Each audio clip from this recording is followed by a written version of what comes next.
Hello.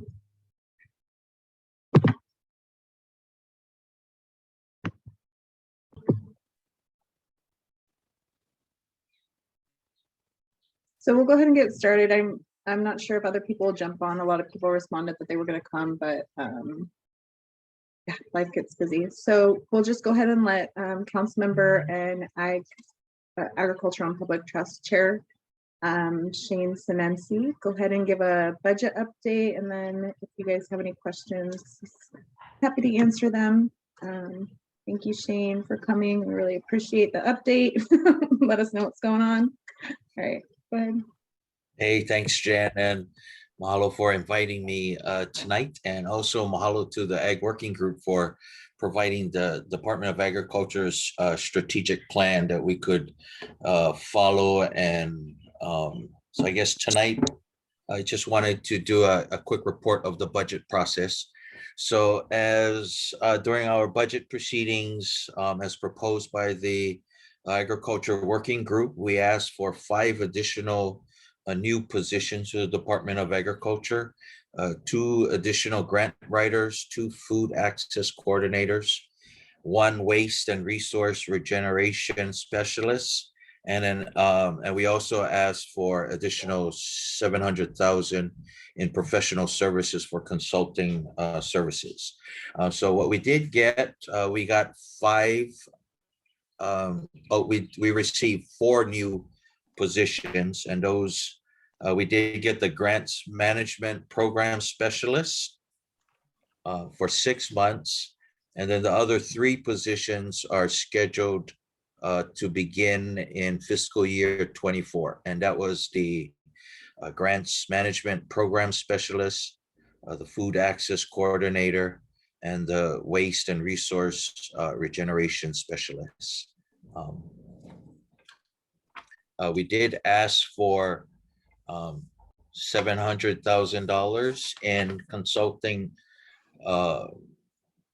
services related to federal grant opportunities and strategies, streamlining the agriculture land permitting process, government jurisdiction and legal issues, and developing increased food access strategies. And of course, this kind of generated a lot of discussion about the members, amongst the members. And so they ended up coming back and funding $300,000 in consulting fees. And they had some responses to that. As far as the government jurisdiction and legal issues, Corporation Counsel advised us that they would be the department in charge of any type of legal services for the Department of Agriculture. And so if the new director wants to pursue any legal assessments, then he or she would need to work with the Corporation Counsel. As far as the consultant to streamline the county process for ag lands, Deputy Managing Director Nishita stated that this is his department that would oversee all of the departments, and so working with him in the Department of Management would be the appropriate place for this type of work. And so would likely need to follow up with him, and when they do hire the new Department of the director for the Department of Agriculture, to make sure that the Department of Management does this. And then setting up the countywide emergency storage and food centers in rural areas like Hana, Lanai, and Molokai. The Deputy Managing Director responded that the county currently works with, I guess, some private groups. And so council members supported him in working with those existing groups that already provide these services. But they did, however, fund one of those, a food access coordinator for fiscal year 24. As far as the 300,000 for consultant fees. The deputy managing director already has, they did put 350,000 in the existing department budget for agriculture assessments, like food supply. They also included grant workshops and federal funding assistance, research and data collection, and the groundwork for game management plan. So they already put in some funding for professional services for that. And so I think that's why they the members were okay with putting an additional 300,000 consultant fees, and they kind of left it open, left it general for just future strategic planning for the Department of Agriculture. I understand that the working group has 2 legislations that you guys are currently working on. So the proposed legislation for reporting requirements and legislation for the areas of need. So we're okay with working on the legislation for the reporting requirements. And then we're thinking that we might go ahead and also partner.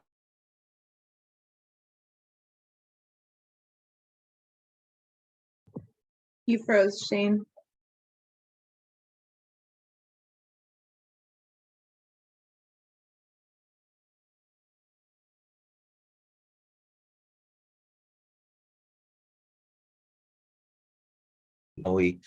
State water leases. It's on this Shane? Friday. Yeah. You froze right after talking about, you understand that we have 2 areas of legislation, the areas of need and reporting requirements. Okay, can you hear me now? Am I back? Yeah, sorry. Yeah, so I just said after that, our office looks forward to working with you guys for the reporting requirements. And then we did want to partner with Committee Vice Chair Johnson's office, and maybe he could help to draft legislation for the areas of need. And then I said after that, we also submitted a resolution for a charter amendment to create a water authority board to manage the East Maui state water leases. And this is to better support the upcountry agriculture sector, which needs more water, and to meet our island's food security needs. And so we hope that the working group can support our charter amendment. And then finally, we also submitted a bill to extend the upcountry ag drought exemption from 90 days to 180 days. And so that one's on for referral on this Friday's council meeting. And I think that's it for now. And so if you guys have any questions for me.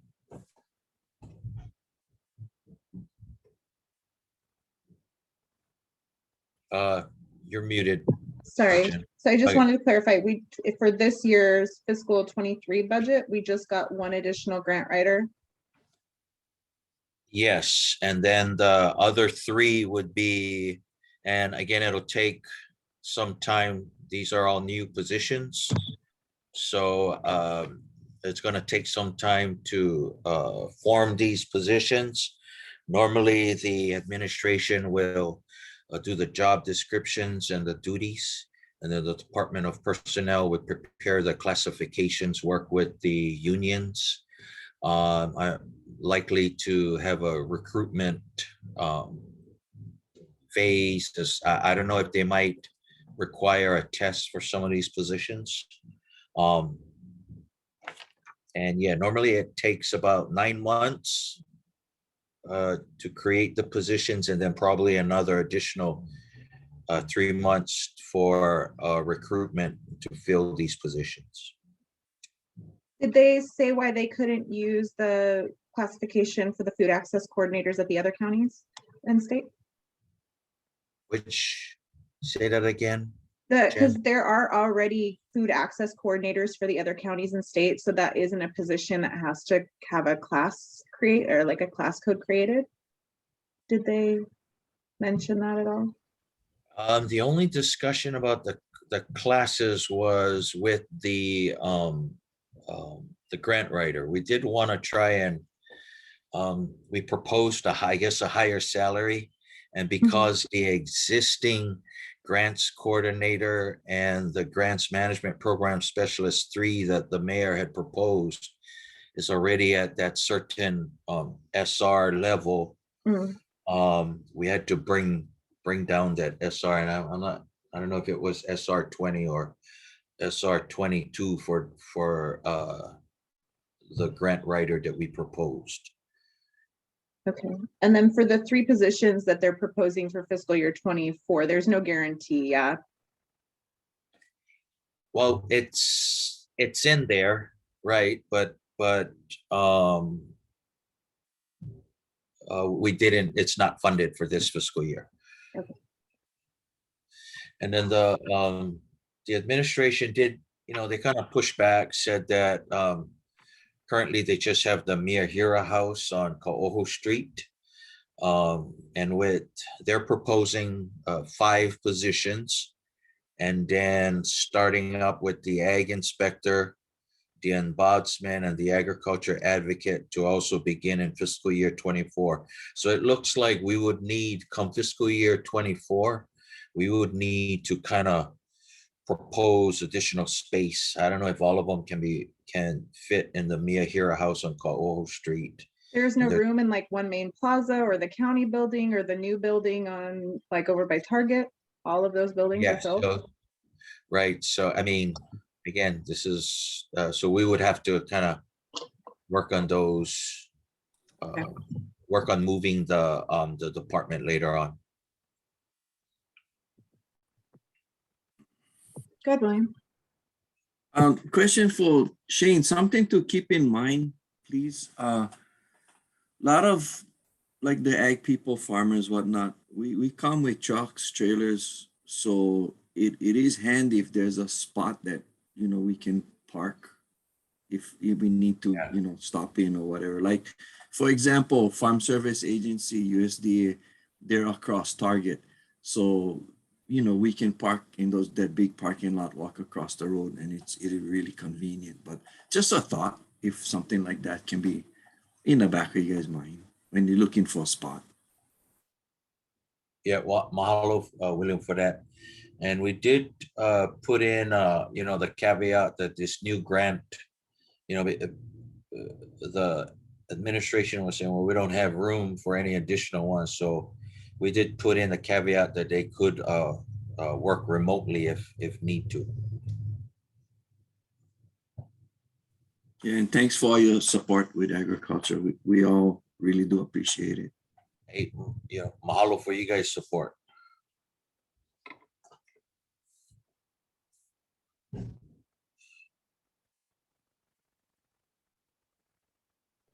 Is there any other questions? Just about the food access coordinator position, because we've been funding that in partnership with Hi-Fi. So I'm just trying to get a scope as to so it's only for a year, 2020, the fiscal year 2024, in terms of forecasting. I'm just trying to assess. And then also in terms of moving the hiring practice, it's not necessarily the person that's in the position now, right? She has to go through a whole process in order to have that. I'm correct in that understanding. Okay. Yeah. That's correct. And then for looking forward, that would be a next budget session, like in terms of if it was going to go on the position, it's not really set and not set in stone. Yeah, and it looks like we did go ahead and put the positions in there. We just didn't fund the positions. So hopefully with the new director and deputy director that they can go ahead and propose this to fund these extra positions in the next budget cycle. If I could follow up on that, The process is that the Department of Personnel Services needs to create the classification.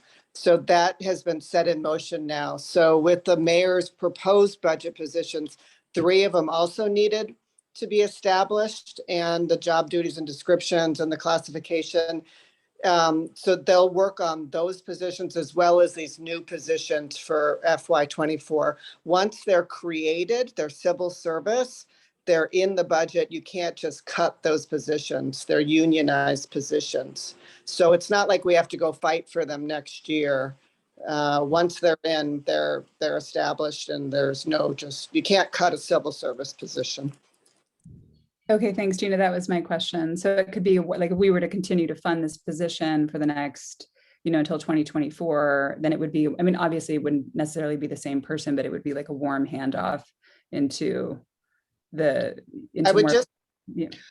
would just make sure the administration keeps on top of personnel services. They also have the ability to reallocate the job. So I would just touch base with Josiah Nishita within the first, right when the budget's adopted, and just keep tabs that he's submitting the position descriptions and maybe ask what it looks like, and then check in periodically. If there is other positions in other counties, you might want to send him that so he can send that to the head of the Department of Personnel Services, so they don't have to go look it up and accidentally different position. Just because it's in a different county doesn't mean they can automatically move it over. They still have to reestablish it and work with the union for Maui County. Okay, excellent. I can do that. Thank you. And then make sure you get what you want. And then you might just want to keep tabs on what classification they're putting it at, what pay grade, because it really matters. And maybe ask Josiah what job duties need to be included to have a higher pay scale. We wanted 2 because then 1 supervisory. So maybe if we're thinking of ones in the future, you could ask him, could you create, I don't know if you can have a supervisor in there, but that automatically bumps the pay up. So when you have a meeting with him to discuss it, you can ask him those questions as well. Okay, excellent. Thank you. Oh, and then William, right now, the Miyahara building's right across from it's right next to the county building. So there is parking. You can park right along the street. It's right by Ichiban, across from the David Trask building. So there's probably some parking right in there, but there's also a lot of parking just right along the roadway there too, so that you can probably get bigger trucks in. It's a little bit easier. But when they have their grant workshops and things like that, they'll have them somewhere else. And then also county council isn't going to pick the new facility. So keep with Josiah, and then the new director, you're going to want to keep tabs on where they're asking for next year, because that's who will be doing the negotiating with the administration to get some space somewhere. So if you can work with the director, and then also maybe work with the administration to keep tabs on that, it might, and then let them know you need parking, you want it convenient to farmers, whatever you need, work with both of them on there to make sure they get what they need. Yeah, there's just a thought, if possible, sometimes you can't get it, but if there's a location, couple available, you kind of have a choice, and that's good. Gina, later on, I got some stuff on Title 19 also. Oh, great. Couple concerns. I don't know if this meeting is the meeting for it or what, but anyway. That, or you and I can schedule something with whoever needs, because we're drafting legislation now, so we might. Yeah, it's in regards to that, and shoots, I forgot to include you on the email to some of the ag working group people, because Farm Service had a big concern. Well, keep me posted. Let me know. Yeah, for sure.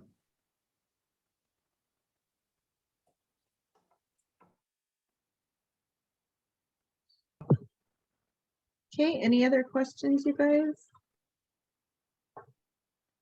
Well, it's good information to take into the next speaker when he gets on, so you can ask him what he would do as mayor with these positions and office space and everything.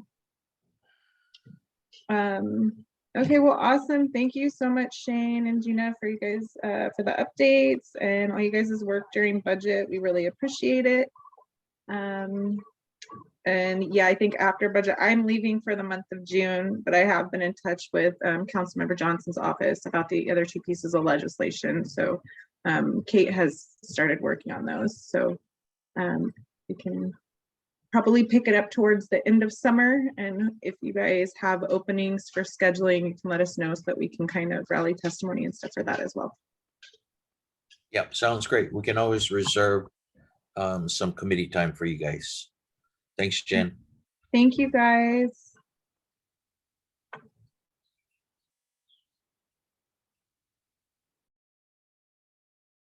So we just have a few minutes before Richard Bisson is scheduled to log on at like 5:30. So if anybody needs water, has any questions or want to go over anything before that, yeah, we have some time. I have a question. This is Barbara. Hi. Hi. How is it looking for applications for the director? So they don't tell us who's applied, but I spoke with Koa Heva Heva. He applied. I know Jared Burkett applied. He and then also I spoke with Reba O'Day, and oh, sorry, so she goes by Reba Lopez now, and she also applied for the deputy position. So we do have a couple of local farmers and stuff that I personally know of that have applied. But I don't know the full extent. They don't release that information. The Yeah, administration. and Bobby Pahia also. Yeah. I don't know if Bobby applied. I think that he decided not to and just to support COA. But I Okay. believe Bobby is going to be on the selection committee. Excellent. He's just been appointed to the Kula Egg group. So that'll be nice to have him on board. Yeah, he's amazing. I wish he would have applied. Yeah. Okay, great. Well, thank you for that information. I appreciate it.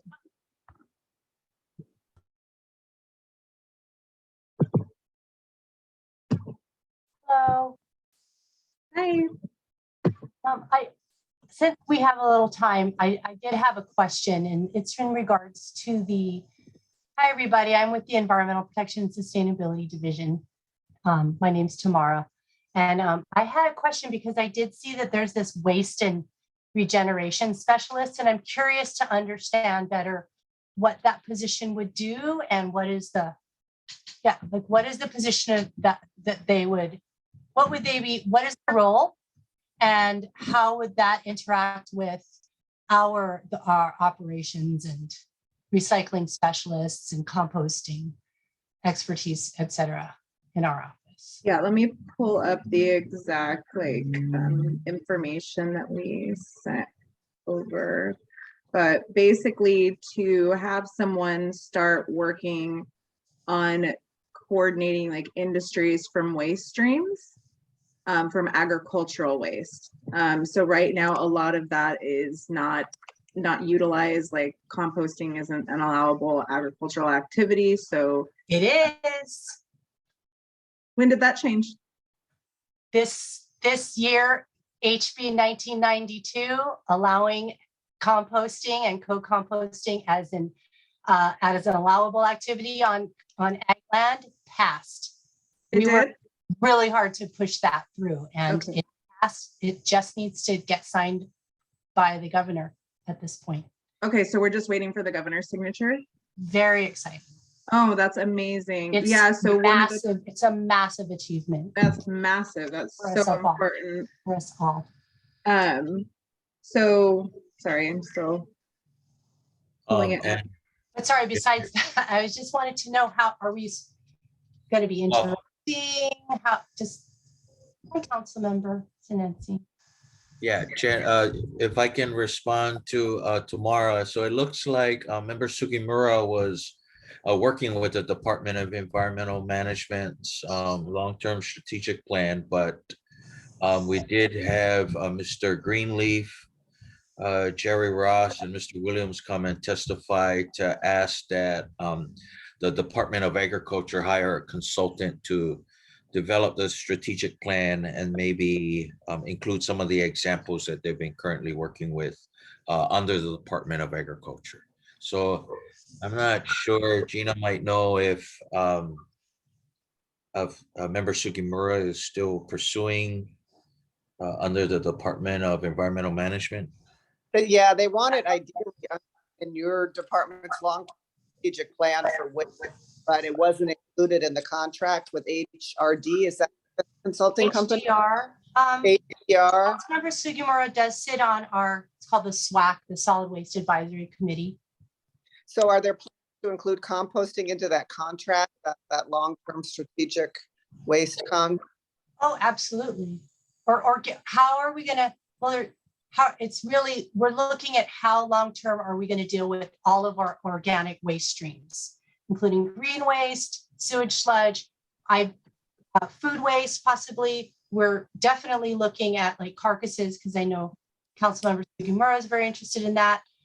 We're aware of all of those folks that you mentioned of the work that they're doing.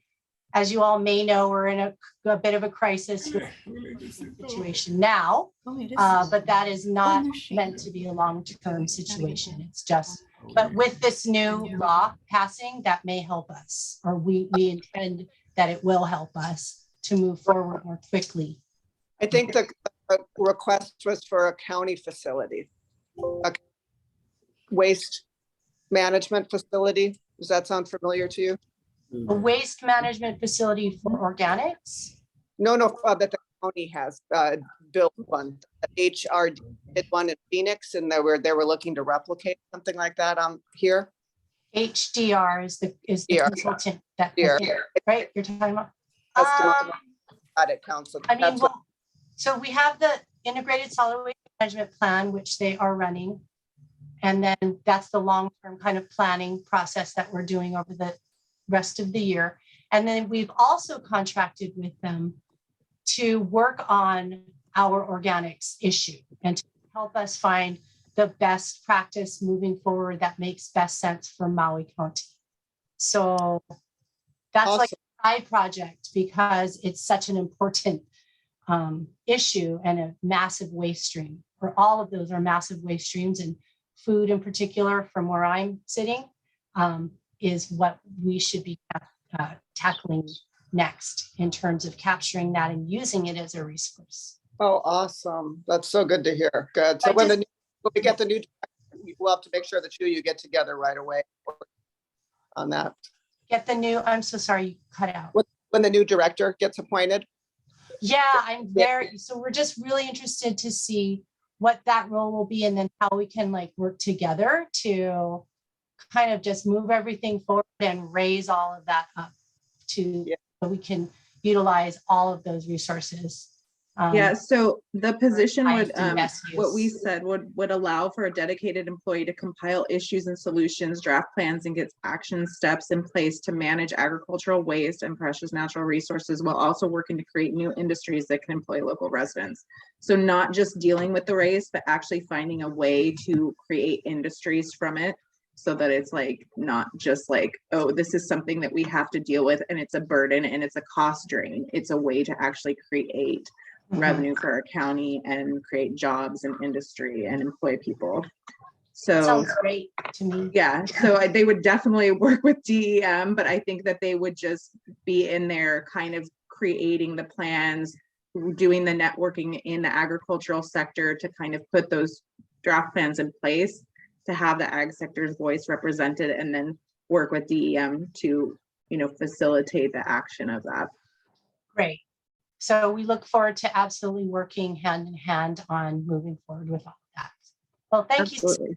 I don't want to take up more time, but I really appreciate finding out more about this and everything we're doing. It's really exciting. Thank you. Just listening in. Okay, and we've Thank got Shar Schulenberg and mayoral candidate Richard Bisson on. So we want to give them a chance to talk story and hear from our group and just get some FaceTime with someone that's running to lead our county. And we thank you guys for coming on, and I will lend you guys the floor. Hi, aloha, aloha mai kākou. I just joined to learn more from this group. We had a earlier meeting with some of the folks on here. And so I was curious to know what you thought were issues that we could work on if, you know, from the county side, if we get in, what kind of work you folks would want to see done. Or if you have questions. If not, we're just listening in, so. We just kind of got a status update about what happened in budget. So there was a couple of things. We had originally asked for them to scale up the mayor's proposal to include 2 additional grant writers so that 2 could focus on like larger scale community improvement projects and infrastructure building, and then departmental cost needs. And then 2 more that could write grants on behalf of the community, like blanket grants. So, you know, larger grants that would cover multiple farms or ranches and costs and needs. We only got 1 of those. And then we also asked for 2 food access coordinator positions and 1 raised resource management position. And those they put in for tentatively for fiscal year 2024. So that is something that we would like to see funded. Food access coordinators are really important because right now our emergency food sector is pretty much non-existent. There are some groups that do that work, but they're very under supported and overutilized, and there is no large scale like emergency food storage centers on Molokai or Lanai or in Hana. So a lot of this stuff is being shipped over, and being part of that emergency food sector in my other job, there's a lot of gaps and it's really not efficient, even though there are groups doing that work. It really needs a lot more support. And then the thing that we were just talking about with Tamara Farnsworth is a waste and resource regeneration specialist. And that would be somebody that could look at agricultural waste and find ways to develop industries from the agricultural waste so that it's being utilized. It's not just a drain on the taxpayers, but it's creating new industries and jobs for our residents and doing it in a respectful manner that's going to regenerate the soil and our natural resources rather than just like throwing everything in the landfill or shipping it off island. So those were some things. And then so can I ask a question? How many positions were already approved, and then how many more were you asking?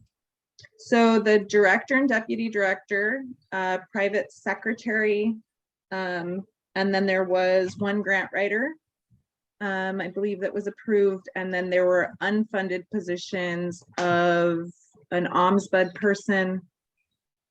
And I think that was it.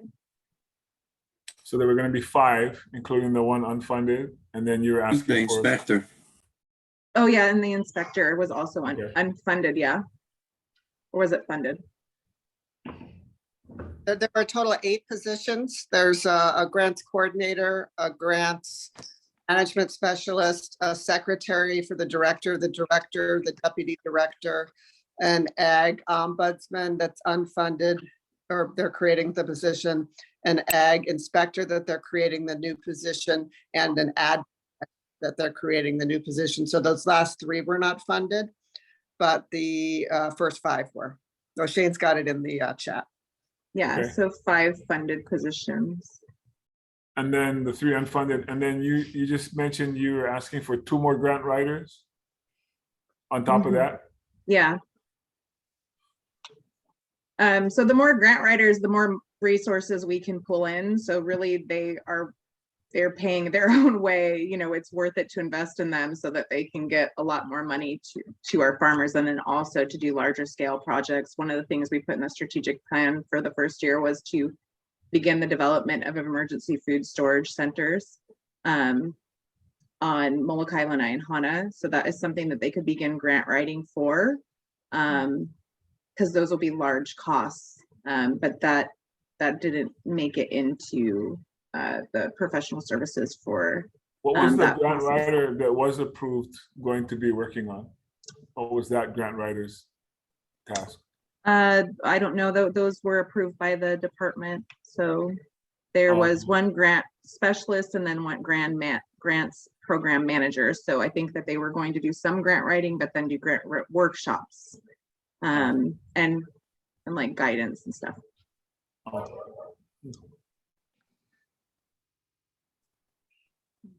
And where's it at now as far as getting a director for that department? They're in the, they're still accepting applications till the 9th of May. So the application process is still open. Are there applicants? Yeah, there are applicants. Okay. Mhm.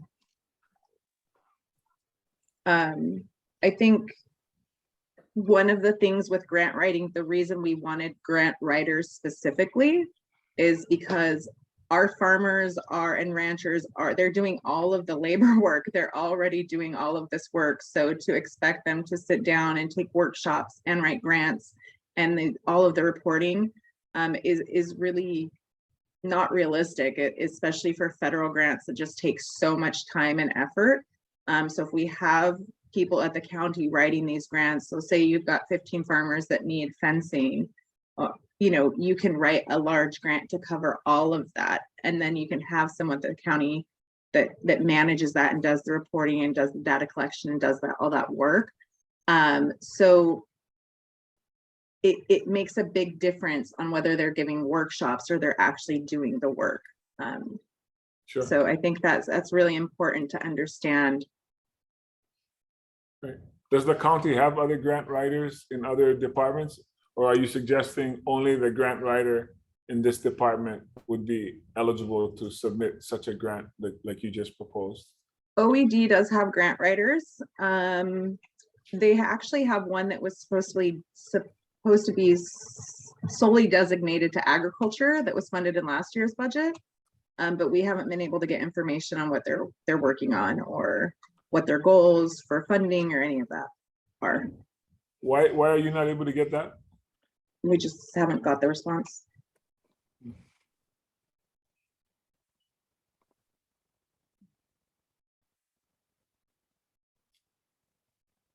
The other thing that was brought up is that the current administration says they don't have room for the additional positions in the current building where they want to put them.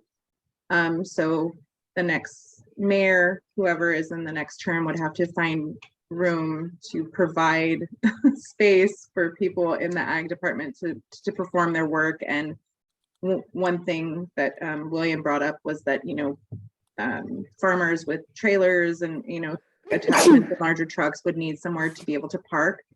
So thinking about that when they identify space for the ag department would be really beneficial as well. So they approved the new department without having a place for them? They said they had room for the 5 positions at the current building, but not more than that. So is that their reasoning behind not funding the other positions? It was that they said that there were already people, I mean, according to Shane, there are already people working in the emergency food sector. There were already groups. There was the class codes for the food access coordinators. There are food access coordinators on other islands, but they said that they would have to create the new class code here. And then also the waste regeneration, waste and resource regeneration specialist, that class would need to be created as well.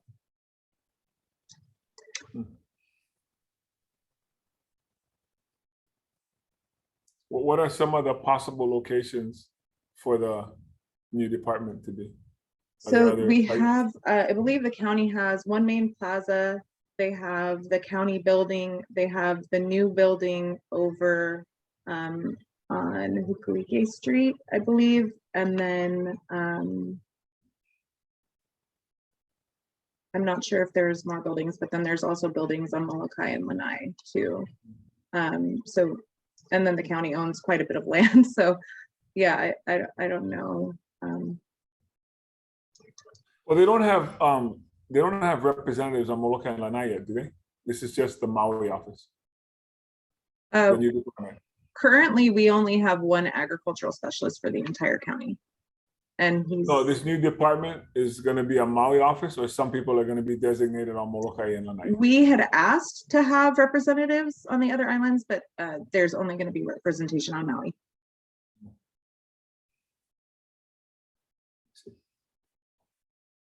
Well, I mean, I'm sure the county can figure out where their available spaces. Because I think if you're talking about One Main Plaza, that's just a rental. They're just renting that building. They don't own that building. And then if you're talking about Ho'okele, the one out in Kahului by the Safeway, I don't know how much room. That's the new DMV and stuff out there. I don't know what other space they have in that place. But it sounds like the Kalano Maui building is getting pretty full. Okay, I mean, I'm sure that's the least of your worries right now. You're trying to figure out who's going to be the head of that and what kind of work they're going to be doing. We'll figure out a place to put them someplace, I guess. Thank you for that background information. Yeah, of course.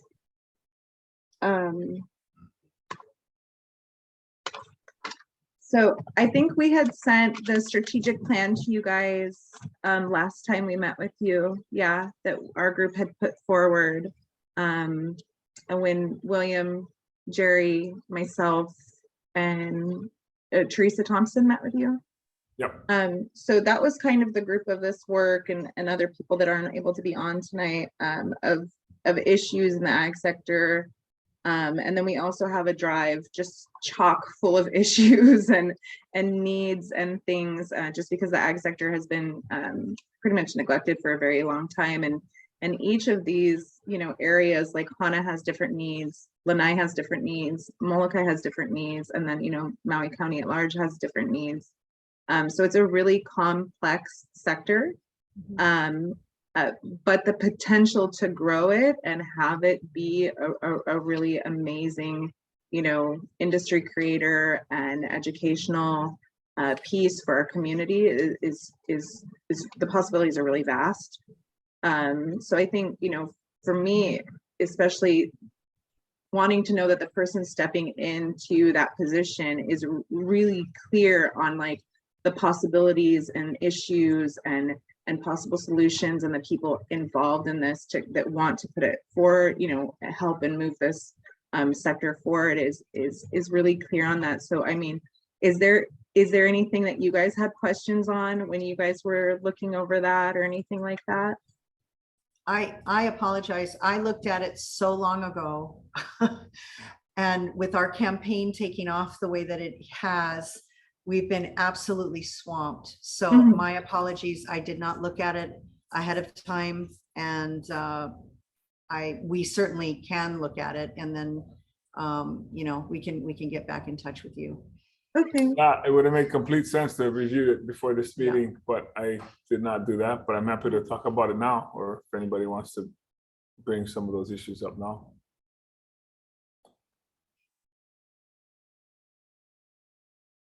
William, are you thinking? Yeah, Jenna, maybe you can kind of go through it a little bit for everybody. I mean, the crowd feels a little quiet to me, including myself. I think the thing to remember is ag is in so much need of help, and it's hard to even think where to begin sometimes. But I think if you kind of maybe run through the strategic plan a little bit and see, but I know our main focus is you need water, you need a place to do the ag, whatever it's going to be, commodity. And if those doors are closed, you got nowhere to begin. And then, as Jenna can say, and everybody on this call can say, there's hurdles all the way through. And everybody has their hurdle. And so, you know, there's been ag discussions from back in 2008. And I just got to notice my battery's low, so I don't know what's going to happen. I got to call my tech person. But anyhow, for the plug, I don't know where the plug is. But we've been battling this for a long time. And ag needs attention, and it'll be really great if someone would embrace it and start kind of listening and seeing where we can get ahead. I think having the department is going to be a big help if the right people are involved and not just sit on their hands, because that's kind of what we've had in the past. So that it's critical, and I think it's set up properly to where we even have grant writers that can really help. There's so much grant money out there, and we as farmers and ranchers aren't able to see half of it or even think of applying because it is rigorous. But anyway, I'm gonna stop at that, and maybe Jen can kind of go over some stuff, and I'll find a chord. Well, besides Council Member Senenzi, is there anybody on this call now who is interested in this being the head of this department, this new department, who might have some views? Nobody currently on? I was just curious if anybody in this group, it would make sense to me if it came from somebody from this group, but I guess not now anyway. Maybe yes, sorry, Nathaniel. Yeah, hi, thanks for joining. My name's Nate. I have been farming on Molokai for about 25 years. And I'm also the president of the Farm Bureau here. So I think with this position, and I apologize, I haven't been attending several meetings because we're busy farming. So what makes me a little concerned is we do all this work and we're trying to create these positions, but it seems to me that the funding is in jeopardy, and it's like and correct me if I'm wrong, but this will be like 1 year of funding for these positions. So my concern is the quality of candidate. If you want someone with experience, with ag experience, for them to stop farming and jump into this position with no guarantee that the position is not going to last longer than 1 year of funding, it's going to be hard to entice someone in that position that's qualified, in my mind. So I have a little concerns. I think it would be kind of scary for a lot of people who are qualified to jump in feet first and then not know what the future is. So it's just one of the concerns as a constituent of this new department. I just want to make sure that we have the best possible candidate in these positions. So on that note, the director and deputy director positions are not in jeopardy of funding ever. They are continued funded. They wouldn't be dismantled unless there was a charter amendment that the community vote on to like remove the existence of the Department of Ag. Because the community voted as a charter amendment, that's the only way it can be unestablished as a department. So those positions, director and deputy director, have to be funded every year. There is the salary commission meeting. We're trying to get, I believe it's this month's meeting, where we're trying to even up the salaries of the director and deputy director. Once that's voted on, those are they'll have yearly increases or decreases depending, but the positions don't ever go away. The positions that are funded, like as far as the public service positions, like grant writers, food access coordinators and things, those positions can change year to year, but usually once you add them, they don't really get removed unless there's not a need for them anymore. Thank you for that clarification. Yeah. I guess I was mistaken. Thank you. Yeah, no, it's okay. It's you know, it's a learning process, you know, especially when you're farmers and you're doing that to learn the whole process of the budget and things. It's a big gap and really not enough time in the day to learn it all. So it's hard to navigate that. Rebecca, you have your hand up. Yeah, hi. I was just thinking about the department and then talking to Uncle Bobby about it, and he was letting me know that there's going to be a lot of funding issues, and so creating funding for finding funding as a deputy director or director, where would they be looking? And besides grants, are there opportunities for private investors?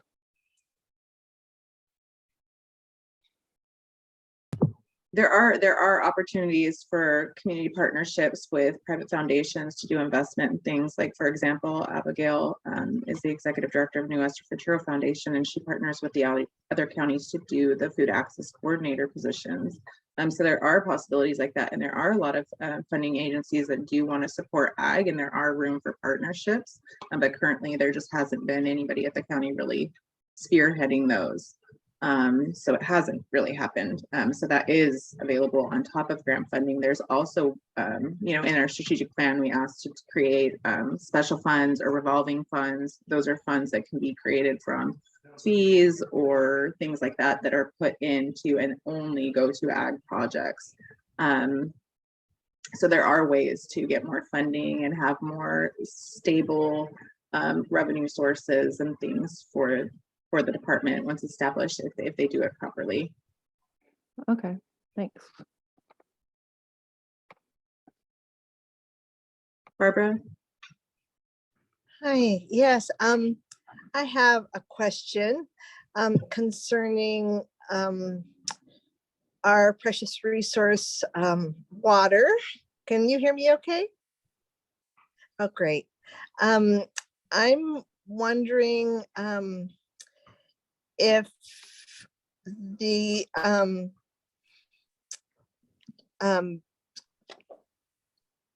if there's a willingness to look into having the county, supporting the county to enter into an intergovernmental process where the county is managing the EMI resource, the water resource, and making sure that everybody gets their fair share, including, you know, like making sure that there's a better way of getting the upcountry water meter backlog filled, as well as just making sure that you know, we're watching our water rather than having a foreign, you know, corporation overstaying our water. So that would be my question for Mr. Bisson.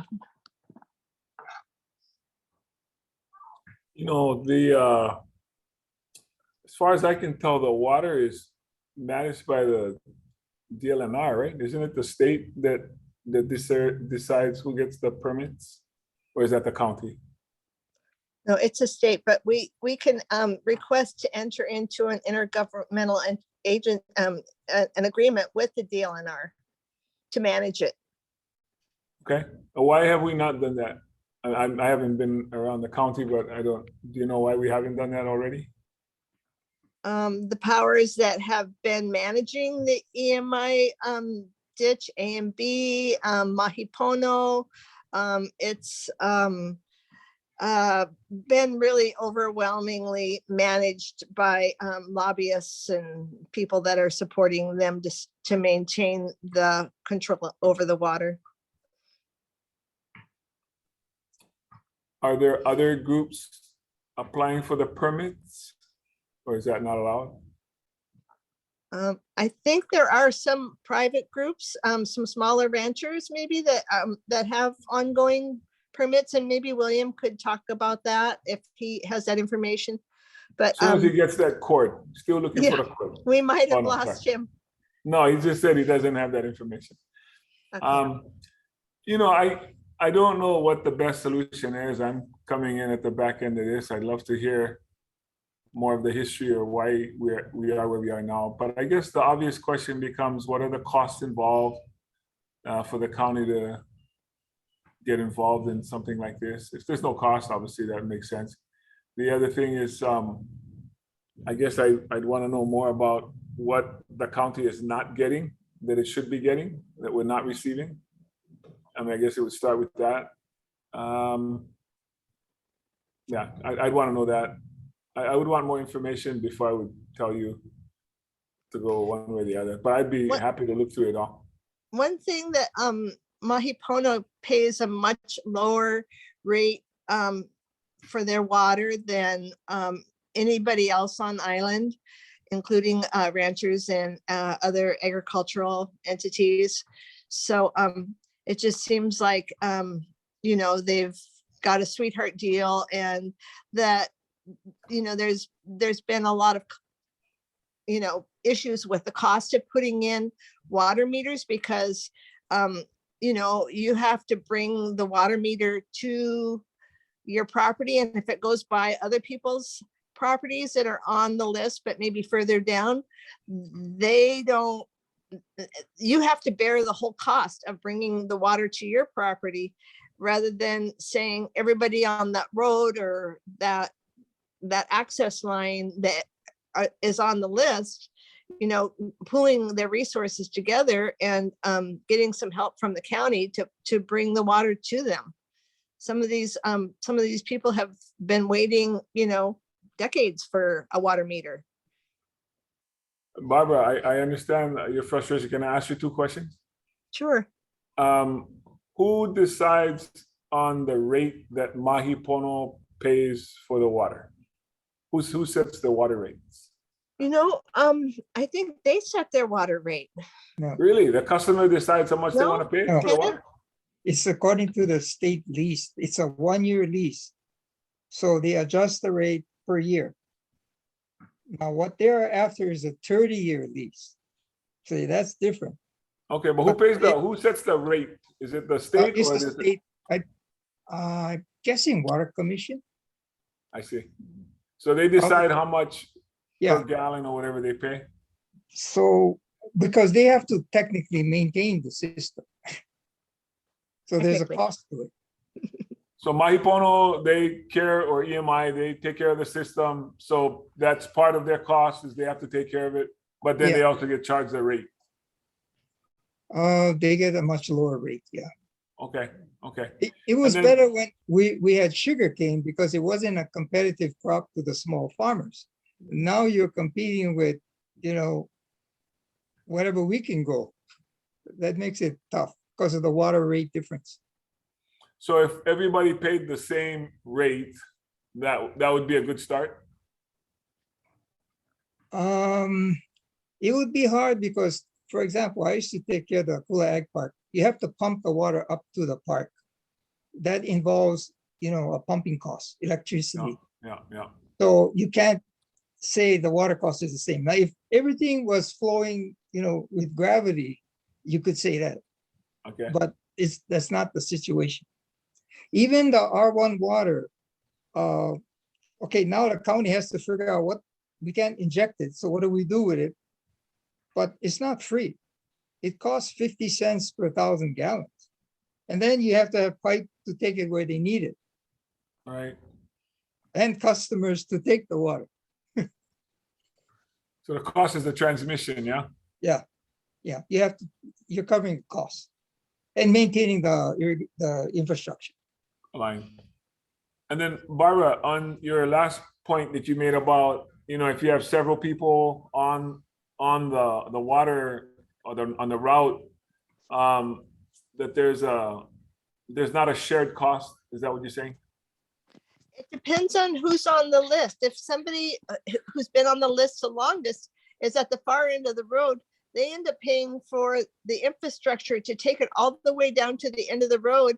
And then as the other people on the list, you know, come up, then they tap into that line rather than just looking at that whole section as one group of people that need water meters, even though there may be like lower on the list, you know, like look at it as like an entity that everybody gets water on that line and everybody shares a cost, or, you know, pitches in towards a cost.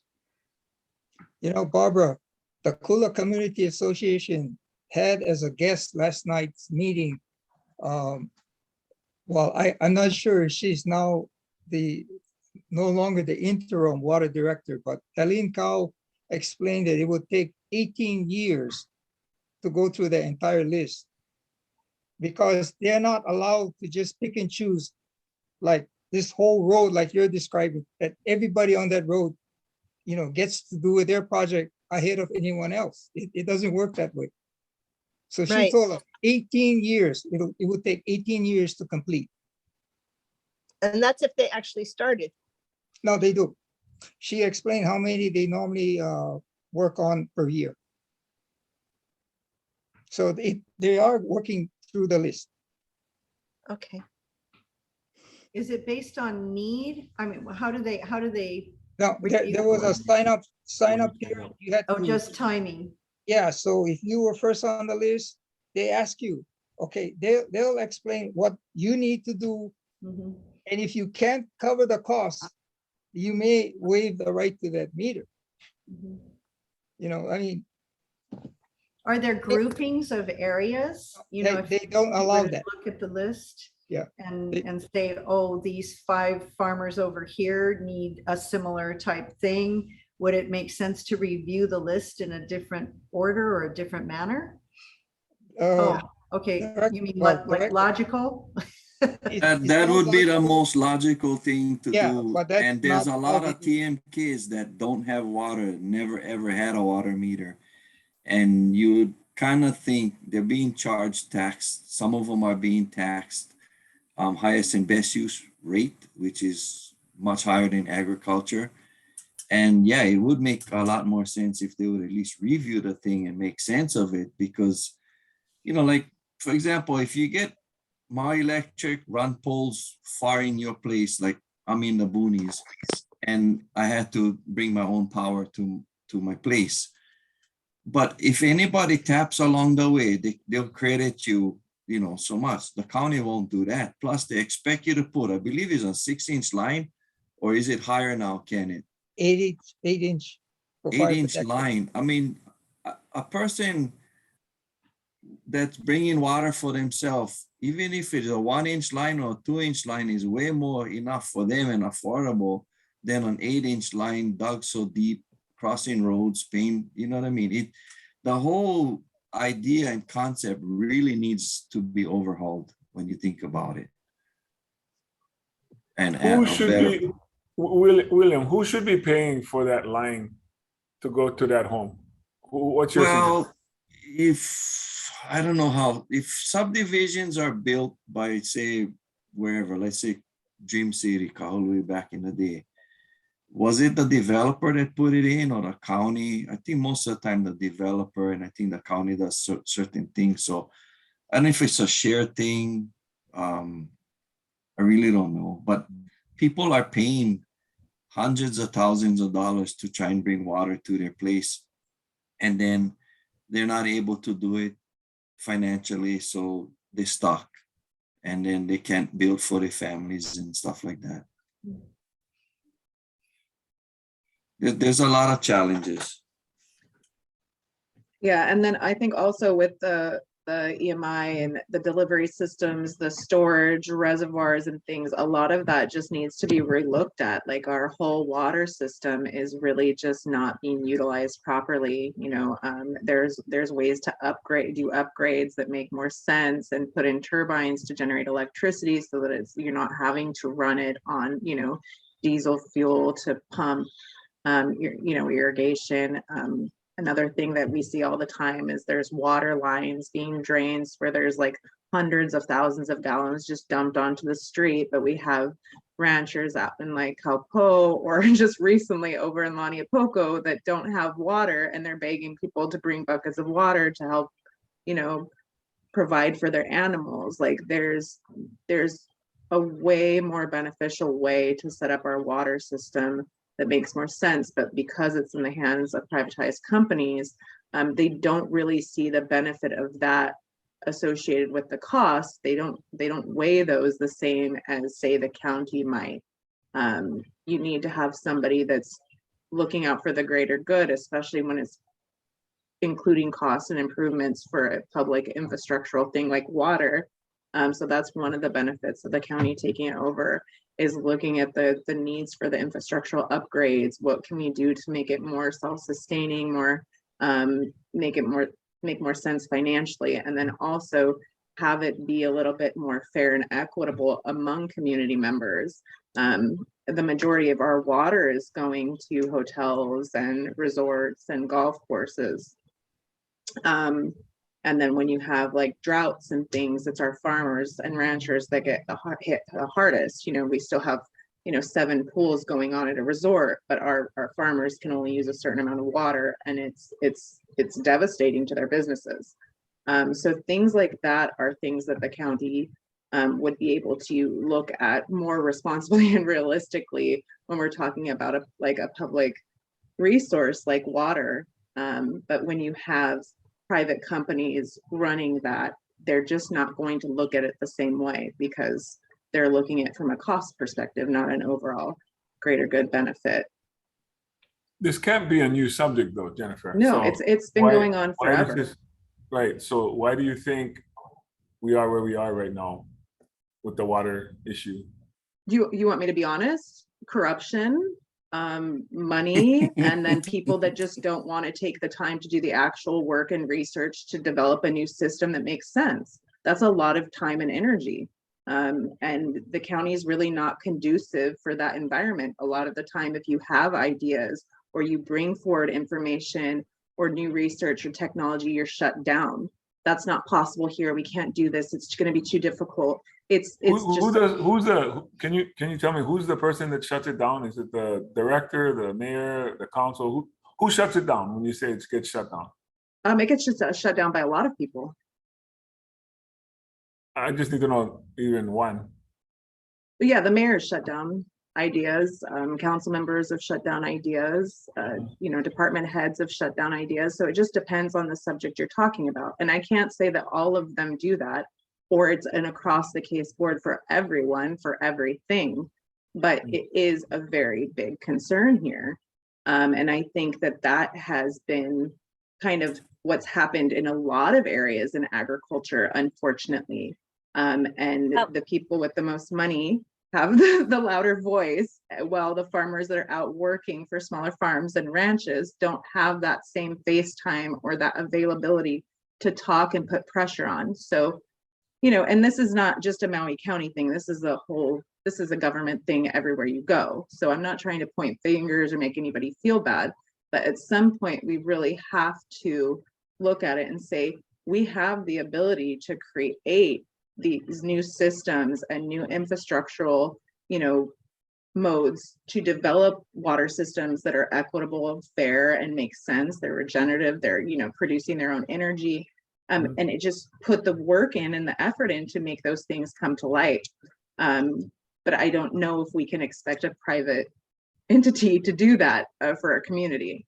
And I think a lot of the times in Maui County, our government has their hands full or doesn't want to take it on, so they just trust that these private entities will do the right thing, and it's not really realistic.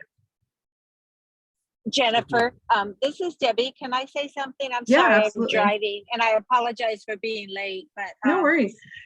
To Rick's question, in our experience at MEO, when we were trying to build the transportation, move our facility to where we are in Pu'unene, it wasn't the administration, it was the directors of the departments, it was the engineers that are civil service employees that are basically saying, hey, we're going to be here when all of these appointed people leave, so we're going to call the shots.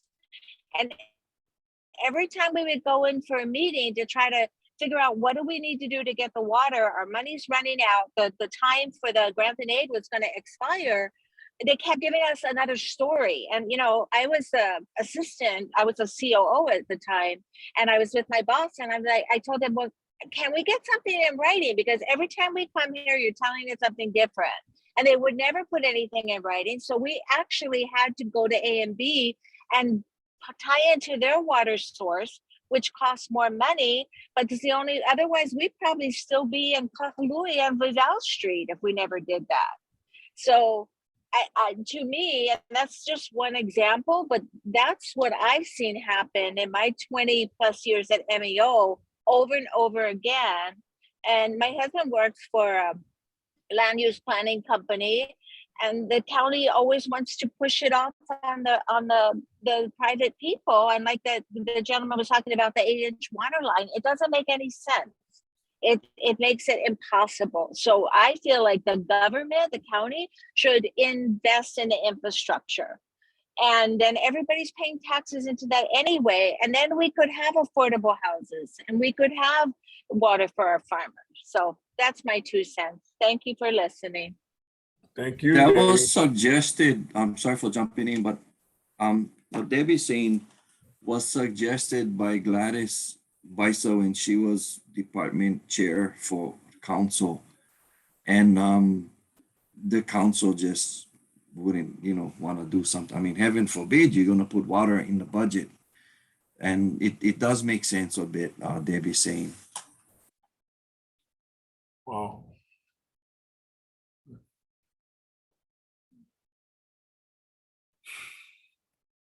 Water is the biggest challenge and has had a lot of problems for years and years and years. And a lot of, like, I believe, in Kenneth, I will count on you for this one to jump in, but a lot of the lines are brought in through grants, I don't know, federal grants and whatnot, for the farming community, the upcountry stuff. So, there's more of that available to tap into in order to get, stuff at least related to the ag districts that we haven't. I don't know who would agree with this, but do you think someone who gets a new water meter in upcountry would agree to also put in a catchment at the same time? Or maybe folks already have them? So I'll step in. So I Yes. put a catchment in 3 years ago, 30,000 gallon, because I was on a list for the last 15 years and we did not get the water meter. Last year, they offered me a water meter, finally. And I turned it down because I just spent like $25,000 doing my catchment system. So now I have a farm and we didn't get catchment, we didn't get the water meter. But looking at infrastructure, it's like, if I grow my farm, should I have just like got my water meter now? Because now I gave that up and I'm never going to get it again. So it was the interesting thing that happened. So it proved that the water meter list isn't, like everyone says, like just a false list that never happens. But yeah, our name was on there for 15 years. What was the cost going to be, Ms. Lopez, if you had gotten it? I didn't look specifically, I can't tell you that, but people have rumored that it costs a lot of money. So I know I just spent that much money on putting the water catchment in. And so I can't honestly answer that. Okay, that's fair. Yeah. My understanding is, well, I don't know if there's been a change in policy, but you could choose catchment, but then they shouldn't have offered a water meter. You get one or the other. So if you go catchment, like if you're in Haiku, they shouldn't offer you a water meter. Mr. Yamamura, how much would the water meter have cost in your guess, your best guess? The water meter depends on size. 5/8 costs, I don't know what it is now. Maybe it's 18,000 or something. But depending on the size of your water meter, you pay a fee. Now, I was on that water meter list. I did get an upgrade in water meter. So I had a meter 5/8, but it was upgraded to 3/4. So I signed up early. What was the cost, if I can ask you, for that? I had to pay about $8,000 addition for an upgrade. Are you saying that if you have a water meter, you cannot also have a water catchment? You have to choose one or the other? That is what I understand, the system. You had to choose one or the other. Yeah, the county is concerned about cross-contamination. So having like a catchment and county water at the same time in one system is kind of dangerous. It's like landscapers and nurseries and farms. You need a double backflow preventer to, keep contamination from happening. But if you have a separate system, like say a catchment for your farm or for your house, say, and county meter for your farm, I'm pretty sure they would allow it, but I mean, that's debatable. But wouldn't it be, oh, I don't know, you guys are the professionals, but wouldn't it be better to have the catchment for the farm and the meter for the house? Depends where your location is and how much hot water you can harvest. And I understand catchment, like for Maui, if you're on the Hana side of Baldwin Avenue, they'll allow it. If you're on the Pukalani side of Baldwin Avenue, you're not allowed to have catchment. They won't like allow whatever, approve your house or whatever it is.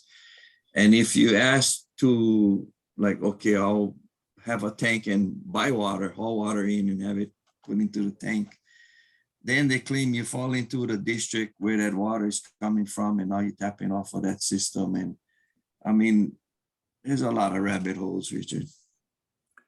You know, I was just wondering about it. Someone on our team had made a suggestion that if somebody had a water meter, that if they also put in a catchment, but the catchment would be a separate system, it wouldn't run with your water system. And that could be, especially for drought prone areas, people could use that water for what they needed to, maybe, you know, feed animals, you know, their gardens, even wash their cars if they want, just because that's their separate water, but also have the water meter for more of home use. I'm just wondering if that would maybe speed up any of this process, or at least have that, because I'm always wondering I mean, I don't live in a drought area, so I can't say I live in central Kahului, but I'm just wondering for those other areas. This is the first time finding that the county prohibits somebody from having a water catchment if they wanted one. And of course, first I'm hearing that you can't have only one or the other, because one of the proposals that I was going to make is that if you get a water meter, you put in a catchment too, for that sort of that extra capacity for when the drought does come. But I guess I don't know all the history that you folks all obviously know.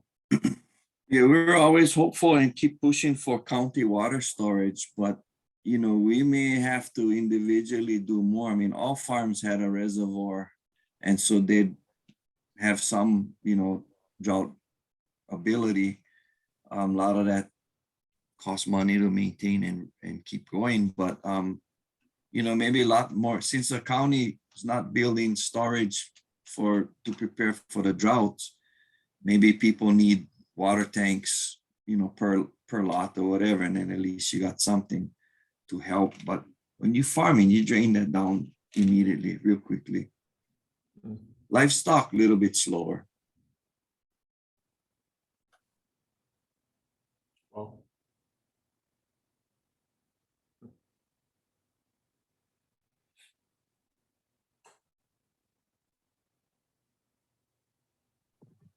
Do you want us to go over the strategic plan real quick?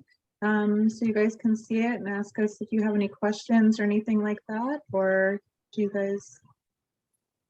well, either way, I would say one is we can discuss what the common problems are and maybe address those, as opposed to going to the strategic plan part of it, because I think really that's what we should be working from, is what are the common problems and why. That probably will end up addressing some of the strategic plan, as a matter of fact, but that's just my 2 cents. Yeah, I know those are kind of in the strategic plan. So I think water is probably number one on the list. Everybody has an issue with water. There's just the management of it is just really inefficient. It doesn't make any sense, and it's not beneficial to the community, especially the agricultural community. I think another one is regulatory barriers, especially with the Department of Health. Department of Health has a lot of issues with farmers, and like they just make it really impossible to do things. Even, you know, commercial kitchens are taking some people 15 to 20 years to combat the Department of Health to get a commercial kitchen so that they can make a product or process their food, things like that.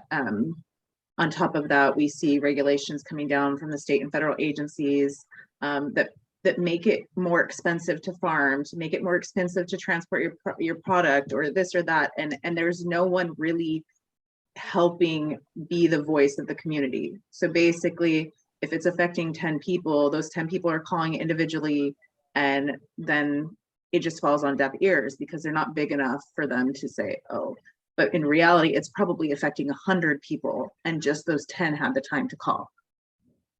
So that is a really, really big issue. We don't have any advocacy to negotiate with state and federal agencies when these regulations come down, and they are creating massive burdens and barriers to our food system and agricultural sector. So that was something that we heard over and over and over. And because we don't have anybody really at the county that's able to go out and kind of, collect this information. Okay, this regulation was passed. Is it benefiting? Is it hurting? What is it creating? Was it doing? And then going back and saying, this is the information we gathered from this regulation. It's actually hurting our farmers. Can we get an exemption to address this? Or could we, write in some modification for our islands? This is something that really, really needs to be done. And we just don't have that. Currently, just even the county, for an example, if you look at local EAs a few years back, the state and federal agencies said, oh yeah, this is pretty crazy. We do have a lot of regulations on them. This is, aquaculture, it's traditional aquaculture, it's important. So they teamed up to create a streamlined permitting process, but the county opted out of it. Currently, our farmers and ranchers, they have to go through, I think, 4 different departments when they want to get permitting. And the requirements for each department is all different. The metrics for how they decide things are all different. There's no consistency throughout that at all. And our farmers are the ones that have to sit in line and resubmit papers and be told this is not correct, or you're not doing this right, from people that really aren't even educated about agriculture at all. So that's another huge issue. The majority of our issues within the ag sector are from government. So we need people in the government to realize that you guys, not you guys, but just the government is the one creating a lot of these hurdles and a lot of these barriers to having a more secure food system and sustainable agricultural sector in general. So that is Jennifer, probably. can I ask you something? Yeah. Are those health and safety regulations, or are those more like just bookkeeping kind of regulations? Or Health and safety regulations, also transportation. Like we have the Jones Act that is a really big barrier for especially our ranchers and things like that, where everything has to go through Oahu. And then the PUC with the rates that they're allowing, the Matson and Young Brothers to have. Those are issues that create problems. It's really all sorts of issues. It's just such a broad spectrum. And we just haven't had anybody dedicated to address these issues. On top of that, we don't really have anybody doing research and development at the county. I mean, there's so many areas of opportunity to create industry here, not just, value added products and, growing food and producing, livestock for meat. And aquaculture and forestry, there's also educational opportunities. There's textile, construction materials, plant-based medicines. There's personal care products. There's alternative packaging. There's really, the list goes on and on for the capabilities of our agricultural sector to grow and provide jobs and be an economic driver. But there's no one doing that research and development to kind of create that and harness that for our community. It's all falling on individuals, and the individuals come up with these ideas, they present it, and then they're just shut down. So we really need somebody in the county that has invested their time to do this, so that they realize, okay, this is possible. We have the framework, we have community support, and this will create this many jobs, and this will be the infrastructural cost, and it'll be long-term. So there's really so many possibilities, but the county sees ag as a drain on resources when it really could support our community and really make it thrive. So it's switching that mentality within the county is super, super important, because people think of regenerative ag, they think of, oh yeah, that's a hippie farmer growing some carrots or whatever. And it's no, this is industry that supports every aspect of our life. Regenerative ag could be biofuels. We could use wastewater to grow, algae tanks and then use the algae to create biofuel and not really need to import diesel fuel. That's just one industry. You know what I mean? There's so many possibilities here, but they just think they have this mental model of regenerative ag, and they've kind of written it off as it's kind of far-fetched and it's really not our thing. And we need people to take it seriously because it is something that really could support our community, provide educational pathways for our children. You know, I'm not talking about like labor jobs. I'm talking about like PhD pathways where they take this model and take it around to the rest of the world. I'm talking about Hawaii really could be a model for the rest of the world to follow if we took it seriously. So the regulatory barriers are one of the biggest hurdles for that. The fact that we don't have anybody doing research and development, we don't have people going out and looking at our food system and saying, oh, this is really broken. We're expecting our farmers to farm and ranch and market and grant write and report and follow all the regulations. And then they're supposed to, you know, advertise and then go to the farmer's market too. But we don't provide them any support to do any of that. Oh, not to mention they've got to transport in and out. Like it's just unrealistic. So we have to build the infrastructure to support them, to make it feasible for them to do that kind of stuff. So a lot of the things that we suggested in the strategic plan is the county taking on responsibilities or building out programs to take the burden off of the farmers and ranchers and create programs that can do that for them and do that on a large scale where they can create networks to make it more feasible to sell your stuff, to market your stuff, to keep track of that, build databases so that we know what's being grown, where we have gaps, who's growing it, how they need help, what grows where. That also eliminates a lot of issues for our farmers and ranchers, is knowing what areas are best for what, because right now they're, they can go search online and through, articles and stuff, but there's no comprehensive resources for them to learn that stuff. There's like, you could go and do an internship, but like farmers really can't afford to do that because they can barely even afford land. So there's just so many issues, but also so many possibilities if we take it seriously. Thank you.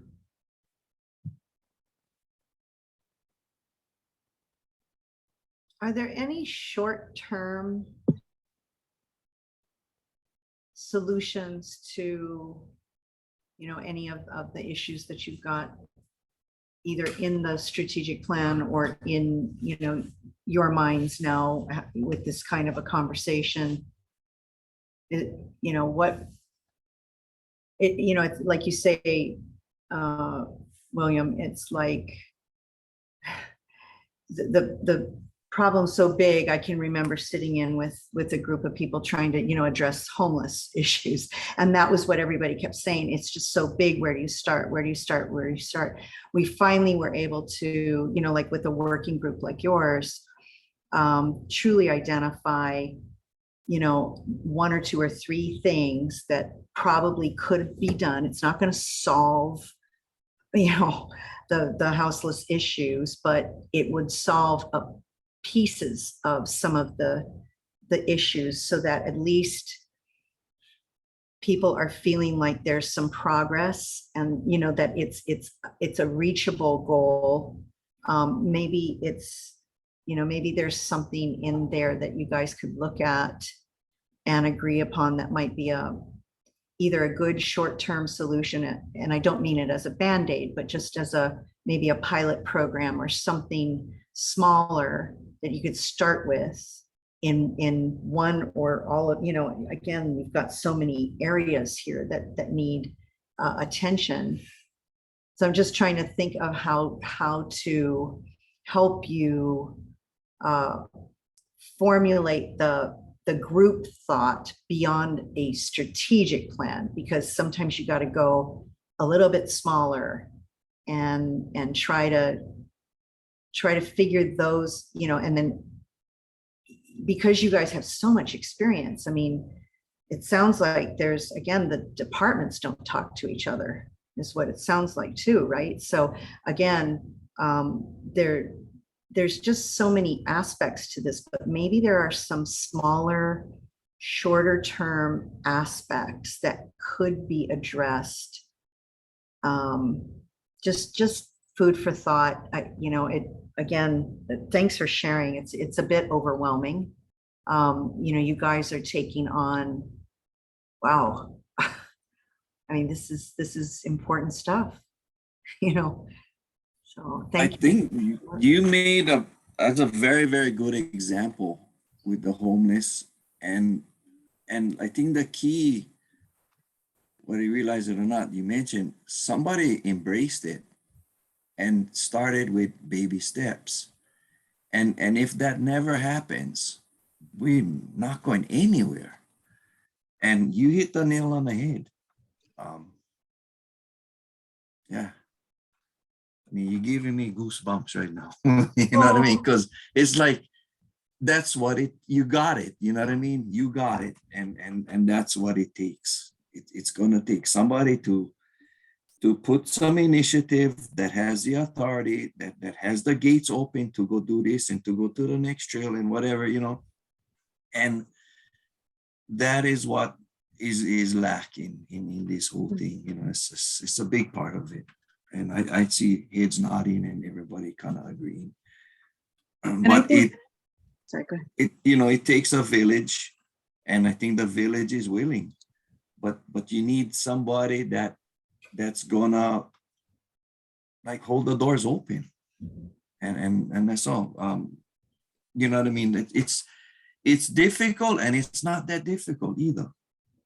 Saying you had something. Yeah, I mean, when we talk about our strategic plan, that's really what we did, is we took hundreds and hundreds of issues and we prioritized them, and we did community surveys and got feedback on that, on what would make the most impact. And so having someone that can start addressing the current regulational barriers and with the Department of Health was one, like having an OMSBud person. So that's what we asked for. Having food access coordinators to start collecting all the data information about where the needs and gaps are, not just in our regular food sector, but also our emergency food sector. So a lot of this stuff is having people in paid positions to start doing the research and compiling plans with action steps and cost attached so that they can be presented. So that's why having bodies of people that are actually paid to do this work is really important, because right now it's all falling on the community, and the community is just really overburdened, Tired, and under supported and tired, and they're really not listened to either. So, another thing was a streamlined permitting process from the county. That is a very simple thing. You take the current applications, you review them, you make a new permitting process that has all of that information. You train inspectors on that information, what it looks like. And then the Department of Ag goes out, they do the permitting, they do the inspection, and then they disseminate the information to the other departments. So it's a clear and consistent process. And our farmers and ranchers are the ones that go and they do the one permit, and then the responsibility falls on the department to disseminate that information. It's a simple fix, but it would make a huge difference for so many people. Another thing is the grant writers. The county sees it as just another position, but if you have people actually writing grants to fund these larger projects, they are also working to develop the framework within that grant writing process for these things. They have to go out and study and learn and hear information to be able to compile those grants and propose a project, right? So we then start to see that information be compiled at the county, not just in studies that nobody reads, but in things that are going out and getting money straight to our farmers, straight to our ranchers, straight to our community for these infrastructural things. So even though it seems like, oh, this is a lot to ask, it's really small things. And because we've been neglected for so long in the ag sector, those small things are going to make a huge difference. But it just takes someone taking it seriously to do it, because like 3 things, if you have an OMSBud person, you have a streamlined permitting process, and you get more funding, those 3 things alone would make a huge difference. And then you start building from there, you start creating databases. Another thing we suggested was a database of resources. Right now, there's no database of like, okay, you can go, for this keyword search type, and okay, where do I go to learn about this? It's like calling, okay, who does this? Who does that? There's no like database with everyone in it that people can easily search. And not only does the community not have that, but our county doesn't have that, and our nonprofits don't have that. So each individual organization, researcher, whatever, they're all taking time to go through this process, but it's not compiled. So that minimizes time and resources where it seems like it would be small. That ends up being a lot of time and resources for people. So that's another thing. And then that begins to start building community, start building network. You get more information, you learn about who's doing what, so that when you have an issue, you can contact those people. So it's like a lot of these things are not huge projects. They are really bite-sized things that we put in the strategic plan. But it takes, you know, someone in a paid position to do it, and someone that the county will listen to. And right now we just don't have that.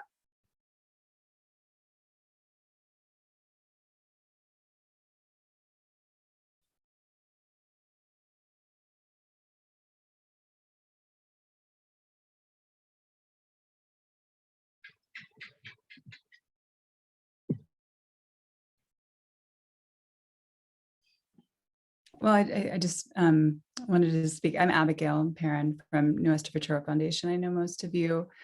I also developing a statewide conversation, right? Specifically with the food access coordinator position.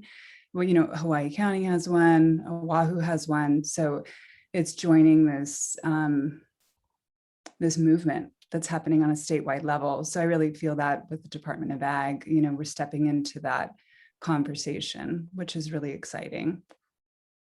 And I put this Hawaii Good Food Alliance link down here. This was philanthropically funded, and it's a collective of different organizations coming together statewide to have a conversation about what they're doing, you know, resources and things like that. Thank you.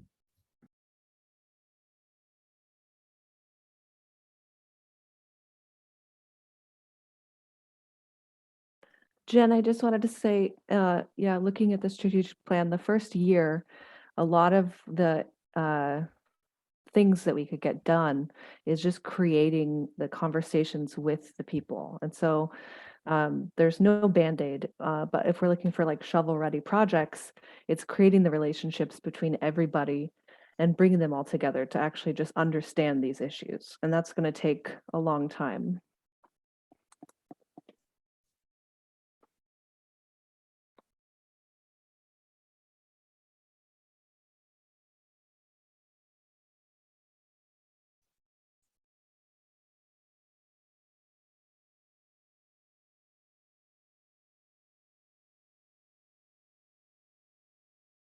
You've got your work cut out for you.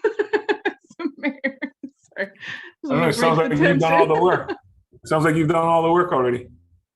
You know, it sounds like it's gonna take political courage, people willing to spend some political capital to do some things that, you know, seem obvious.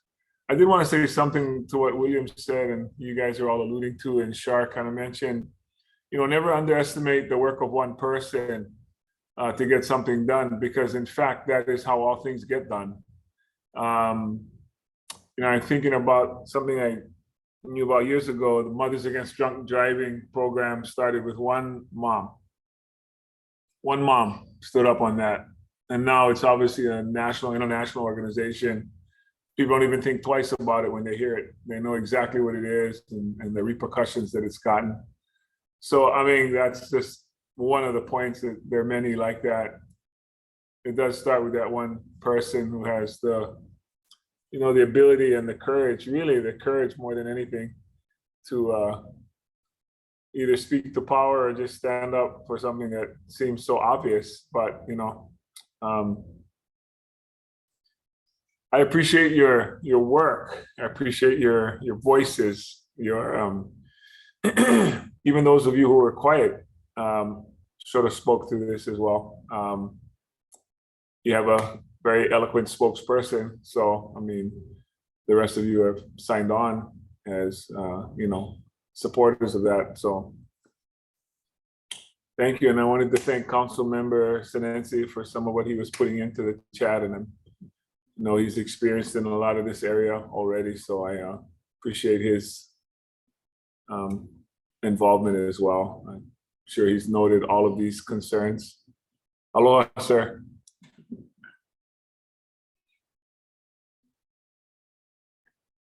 I'm going to state the obvious too, just because sometimes this is helpful, but when one little thing does get done, it's worth celebrating, it's worth noting, it's worth letting everybody out there know about it, because that's the energy that will talk about regenerate, and maybe get more people on board to speak up and to either volunteer or help in some way, and when you start your list of successes, that's when things do start to shift, because now people believe again that, some things can be done. And it seems to just, universally open people's minds to, oh, well, wait a minute, maybe we could do that over there. And, I'm stating the obvious, but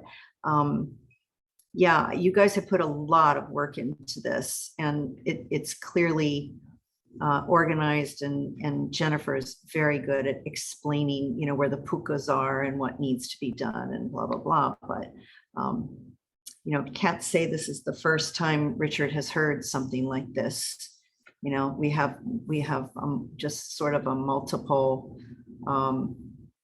degree of aspects here that are similar in the different departments across the county, but also the industries, the different, it's just, yeah.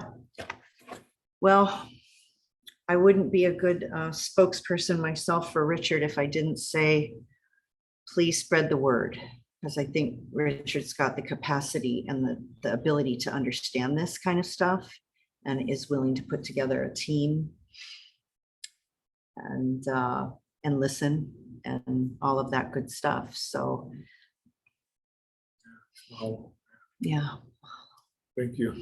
Thank you, folks, for letting us in to your world or your meeting as well. So thank you. Yeah. Appreciate it. Thank you. I think we all appreciate your openness too, and coming in and listening to us. Thank you. There's a ton more people. I was kind of shocked. Not too many people signed on tonight. Yeah. But there's always light. You know what I mean? There's a few of us that keep going, and others join in, and others. I mean, I'm guilty. A lot of times I cannot make the meetings, or come like 1 hour late. But you do the best you can. Mm-hmm. I'd like to comment a little. As a farmer, we're in the last 10 years, we're starting to realize that we can't just stay in the field. We got to get more politically active. We got to start talking to people, because we've been underrepresented for a long time. And when you look at the reality of our food production in Hawaii, it's pretty scary how much we import and how much we rely on imports. And making use of the land that we have, you have to hit that threshold to make it sustainable, right? It has to be able to stand on its own 2 feet. And that's how it's been traditionally. But I just don't see how that's going to work in the future. It's just really hard. If you have to charge $10 for a tomato, because that's what it costs you to grow it here. And with high rates of electric, propane, I'm trying to keep 22 people on payroll. It's hard. So it's just really encouraging to see that people are coming together and finally addressing this and like being proactive. Jennifer was talking a little bit about the county just helping us navigate. I was in a USDA audit for hours and at the federal level, and I've had recorded 6 different discrepancies from 6 different agents telling me 6 different things. And so like capturing geo coordinates and then capturing the slope values and how much water we're using and stuff, it gets confusing when even them that's not consistent all the time. So just having a way to navigate and champions on our behalf to say, hey, we want to grow food. How can we grow food? How can we get good food out to the people here? Is going to be huge. And we can make healthy, nutritious food locally. But there's so many hurdles because the system is set up for us to import. Everything is imported. And so this is the first step, I think, in the right direction to start, letting our neighbors, we need to feed ourselves. So this is an encouraging move. And thank you all for all of the work you guys are doing. Hello, Nate. Nate, you with the Farm Bureau, right, Nate? Are you the president of Molokai, I thought? Yes, sir. Yeah, I'm Farm Bureau, the Molokai Irrigation Users Water Advisory Board, the Molokai Hunting Club, the Maui Workplace Development Board, and also on the School Community Council. And I do some other business work on the site. Nate, you should try to get more involved if you can, bro.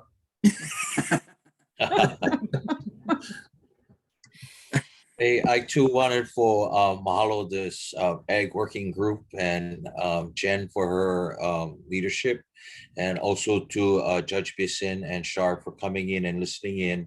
I think, when the over 60% of the Maui electorate voted for this Department of Agriculture, they saw it as that important to grow food. For me, the success of establishing the Department of Agriculture was that, one, we keep our agriculture zone lands for food production, and we also keep our water, our resources to grow food on the island. So I think just that alone, when establishing this new department, has done that for us. We've set that investment for our keiki and for future generations of Maui County. So I appreciate everybody's mana'o tonight, and thank you for inviting me too. Hello, Councilman. And I just want to say, because we just unloaded a ton of issues on you, right? There's also a ton of amazing people in our community that do work day in and day out that have amazing solutions and amazing resources, and they're willing to contribute. So even though it seems like, oh my gosh, like there's just, probably some of the most intelligent, incredible, and talented people I've ever met in my life in this county that want to champion this stuff. And so, if you step into this role, you do have a really large support system of people that you can work with and call upon and collaborate with to make these things possible. So, don't feel scared either, just feel supported, because it's a lot of issues, but there's really an amazing, just pool of resources and people out there that can help and have knowledge, decades of knowledge that they can bring to the table and help make this a reality. So I want to thank you guys for your time and apologize if it came off as like a just dumping ground, but it's just, it's just been so neglected for so long. So thank you for coming and talking story and listening and being open. We appreciate it. Mahalo.